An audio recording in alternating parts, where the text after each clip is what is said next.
Assalamu alaikum girls. Yesterday we completed the comprehension of lesson 1 and you have given a wonderful response in making objectives from the lesson. Well done girls. While we have already sent you the question answers of the lesson, we'll complete the rest of the exercise today. Okay girls, all the MCQs and objectives of the lesson of this exercise the exercise of this lesson are very easy. So you will try to do it on your own, and if you have any problem you can leave your query in your English group. Okay, there is only one new concept in the exercise, and that is noun phrase. As this is a very important topic, so we'll just focus on this topic today. But before doing our exercise C on your page number 10,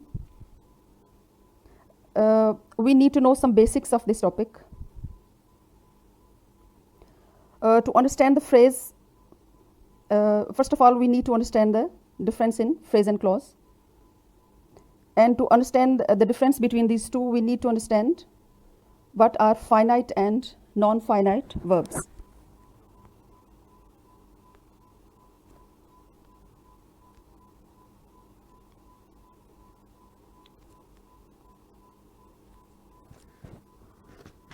So girls, a finite verb is used to make a tense only, and it can't be used as any other part of speech, and it can't do any other kind of function except making tenses. Examples are, number 1, I cook food. In this is present indefinite tense. In number 2, she cooks food. This is also present indefinite tense. Again in number 3, she cooked food. This is past indefinite tense. Number 4, she will cook food. This is future indefinite tense. Now you can see that in all these 4 sentences, the verbs has been used just to make tenses. Now come to your next, non-finite verbs.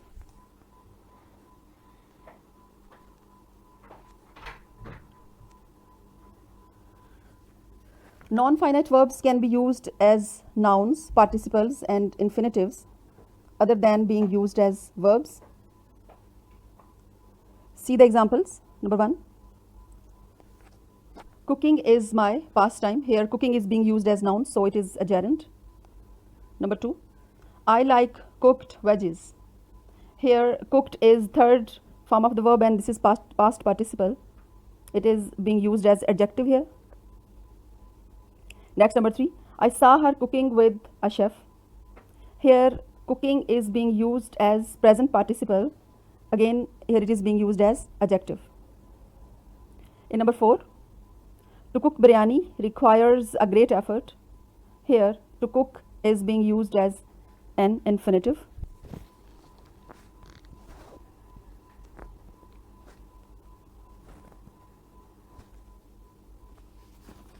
So now you need to understand what is phrase and clause. Both of these are part of a sentence, but a phrase is a group of 2 or more words which does not contain any subject and a finite verb, but it may contain a non-finite verb. Hence, it does not give a complete sense. Now see your clause. A clause is a part of a sentence which must contain a subject or a doer of an action and a finite verb. Hence, it has a complete meaning of its own.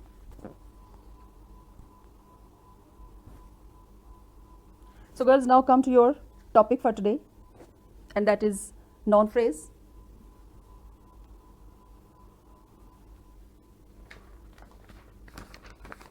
Noun phrase is a group of words that does the work of a noun. So how do we know that it is a noun or a noun phrase or noun clause? When we make a question with word what, answer will be either a noun phrase or a noun clause. So now come to your C exercise.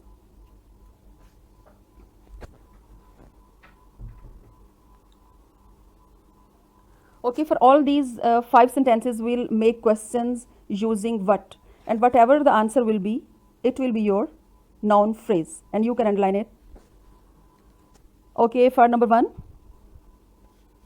we'll make question, what is this? And the answer will be an old-fashioned hat.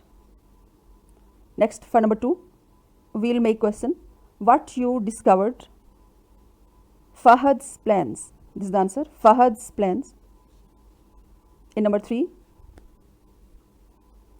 what does not gather any moss? A rolling stone. In number 4, question is, what caused damage? The answer is the recent flood. In number 5, what can be interesting? And the answer is an oral presentation.